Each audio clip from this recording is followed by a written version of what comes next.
Ya, tentu semua bagi di KPU News masih bahas kaos Subang ya teman-teman. Kita bahas sedikit tentang mungkin Pak Deddy ya teman-teman. Dikatakan oleh Erdi Lau juga untuk Pak Deddy ini orang yang tidak memiliki pendirian, dan ya itu sangat wajar aja teman-teman jika dikatakan seperti itu.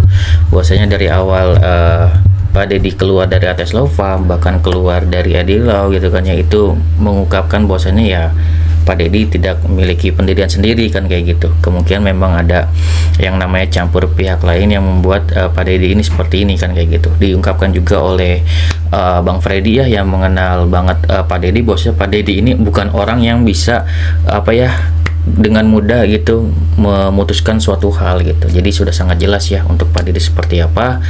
Sebenarnya gini ya teman-teman, munculnya Erdi Lau ini banyak banget hikmah yang bisa kita dapat. Yang pertama apa? Yang pertama, dengan munculnya Erdi Lau ini kita semakin tahu ya untuk sifat Pak Yosep, Bu Minargi dan Abi seperti apa, misalkan kayak gitu, karena terungkap semua gitu kan ya sifat-sifatnya dan dibongkar semua oleh Pak Erdi Lau. Jadi ada hikmahnya gitu. Mungkin ada teman-teman semua yang mungkin membenci Erdi Lau dan segala macam. Kalau gue pribadi justru mensyukuri gitu dengan kehadiran Erdi Lau ini. Sebenarnya ada hikmah besar gitu yang ditunjukkan oleh yang maha kuasa gitu kan. Seperti ini loh mereka sebenarnya, seperti ini loh grup mereka sebenarnya, seperti itu dijelaskan banget gitu. Artinya dibongkar secara langsung gitu kan ya, dengan dihadirkannya Pak Erdi Lau ini masuk ke dalam mereka, dan akhirnya terbongkar semua apa keburukan-keburukan mungkin ya, walaupun ini Pak Erdi Lau tidak berniat untuk membongkar, namun kan di sini memang ada sakit hati aja sebenarnya dari Pak Erdi Lau atas perlakuan mereka gitu,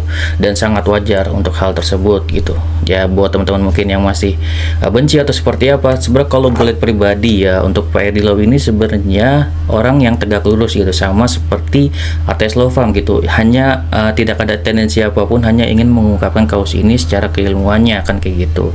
Walaupun kita di sini berbeda pandangan, sangat wajar karena Erdi Lau baru masuk ke dalam kaos ini dan tidak tahu detail seperti halnya ATS Law Firm kan seperti itu. Untuk Pak Deddy sendiri ya bisa dikatakan tidak tegas atau tidak memiliki prinsipnya sendiri, itu sudah sangat wajar dinyatakan juga oleh Pak Erdi Lau, dan kita juga sudah tahu ya pengawal kaos Subang dari awal gitu kan ya. Apalagi di sini Pak Deddy ya, walaupun juga sama ya, Pak Deddy juga pernah dijelek-jelekan ya oleh Pak Yosep, Bu Mimin atas kinerjanya yang buruk atau seperti apa gitu kan ya. Ya Pak Deddy tetap setia gitu ya membela Pak Yosep gitu ya. Dan di sini bisa dikatakan Pak Deddy tidak punya pendirian gitu kan ya. Tentunya Pak Deddy dari awal juga ya memang sudah dipengaruhi gitu kan ya. Di sini karena apa? Karena dari ATS Law Firm sendiri sudah sangat jelas beliau masuk ke situ, kemudian ya dengan gampang keluar.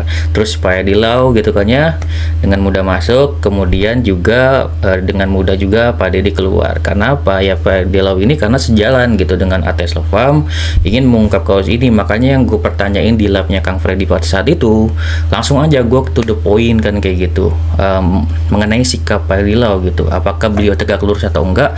Gua tanyakan langsung gitu, apakah jika ada keterlibatan Pak Deddy seperti apa gitu kan ya, apalagi dengan keterlibatan Pak Yosep juga kan kayak gitu. Makanya beliau secara tegas menyatakan bahwasanya silakan jika ada keterlibatan Pak Deddy silakan dituntut.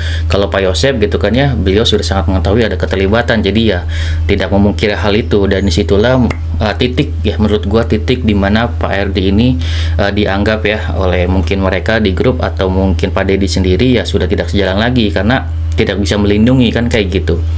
Menurutku seperti itu, tidak sejalan, dan sudah sangat wajar gitu kan ya. Kalau untuk Pak Erdi sendiri jika berkata seperti itu, kemungkinan besar itu adalah hal yang membuat Pak Erdi dikeluarkan seperti itu. Selain mungkin ada konflik juga ya mungkin dengan Abang Furi segala macam kan kayak gitu ya. Itu sudah sangat jelas ya di media, akhirnya teman-teman juga bisa lihat sendiri gitu. Artinya kalau buat teman-teman mungkin menghina atau seperti apa, kalau gue terbalik ya mensyukuri gitu, bahwasanya ini adalah hikmah yang besar dengan adanya Pak Erdi hadir gitu. Ada hikmah yang besar dan bisa kita ambil gitu. Jadi semuanya lewat Pak Erdi Lau ini hadirnya ya, semuanya bisa terlihat, bisa terbongkar semua kan kayak gitu.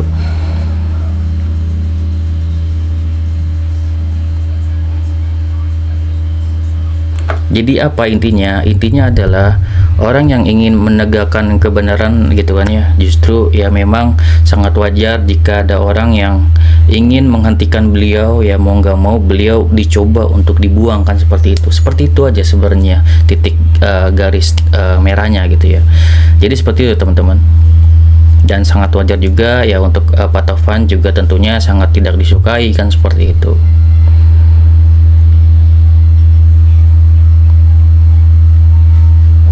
Dan Pak Taufan juga sebenarnya ya tidak peduli juga ya dengan misalkan mungkin para youtuber membahas tentang siapa kuasa hukum yang memegang Pak Deddy, karena gue sendiri juga yang ngerti gitu ya, siapapun yang memegang kuasa hukum Pak Deddy ya intinya adalah siapapun itu kita berharapkannya akan terbongkar gitu kan ya, harapnya seperti itu, dan kita yakin pasti akan terbongkar gitu siapapun pengacaranya, karena di sini datanya lengkap, datanya ada gitu kan ya. Dan kalau ini dimasukkan ke pengadilan ya tentunya semuanya akan terbongkar gitu. Untuk Pak Deddy sendiri mungkin kan untuk menuntut Yoris kan gitu, khusus gitu untuk menuntut Yoris. Namun untuk TPP Yayasan ya sudah tidak bisa dilindungi lagi. Yoris kena, Yosef kena, bahkan para guru Deddy gitu juga akan kena gitu ya. Jadi mereka memang membutuhkan pengacara, adapun memang dilindungi ya mereka melindungi hak-haknya aja kan kayak gitu, seperti itu aja. Artinya apa? Artinya ya balik lagi ya, Pak Yosef, Yoris maupun Pak Deddy dan para guru, jika memang ada kesalahan tentunya ya tinggal dari kepolisian benar-benar mentersangkakan mereka gitu kan ya dengan data-data yang ada gitu. Dan untuk Pak Deddy ya gue masih berkomitmen hal yang sama, silakan untuk membongkar yayasan gitu ya. Semoga jika seandainya Pak Deddy memang ada keterlibatan namun masih ada niat untuk membongkar gitu kan ya, itu tetap gue apresiasi ya, seperti halnya gue juga mengapresiasi Danu gitu kan ya. Belum lagi mungkin nanti jika Arif ingin membongkar tentang OJ, gue juga sangat mengapresiasi hal tersebut. Dan semoga gitu kan ya, jika ada tersandung hukum memang ada keterlibatan gitu ya, ya semoga ada keringanan hukuman gitu kan jika memang kooperatif. Gitu aja sih untuk Pak Deddy pesan gue ya. Oke, segitu ya dari gue, semoga bermanfaat. Wassalamualaikum warahmatullahi wabarakatuh. Sinas teman-teman.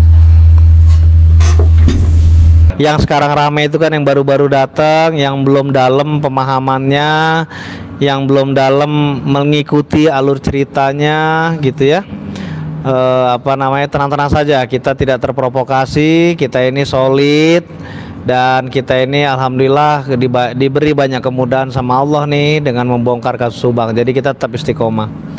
Saya lupa lagi. Ya, pokoknya terkait yayasan itu saya rasa sudah sangat terbongkar gitu ya teman-teman ya. Jadi saya tidak mau menuduh siapa-siapa, tetapi siapapun yang menjadi pengurus yang jadi pengurus itu harus dijadikan tersangka, diperiksa, diadili gitu loh. Dan TPPU itu akan diperiksa semua, Kang. Oke. Semua aset yang dimiliki oleh mereka gitu kan akan diperiksa semua dan akan kemungkinan disita kan gitu kan. Kan semua nih.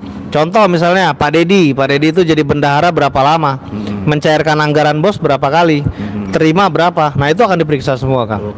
Terus yang lain Pak Yosef itu berapa dan lain-lain lah pasti diperiksa semua gitu Kang.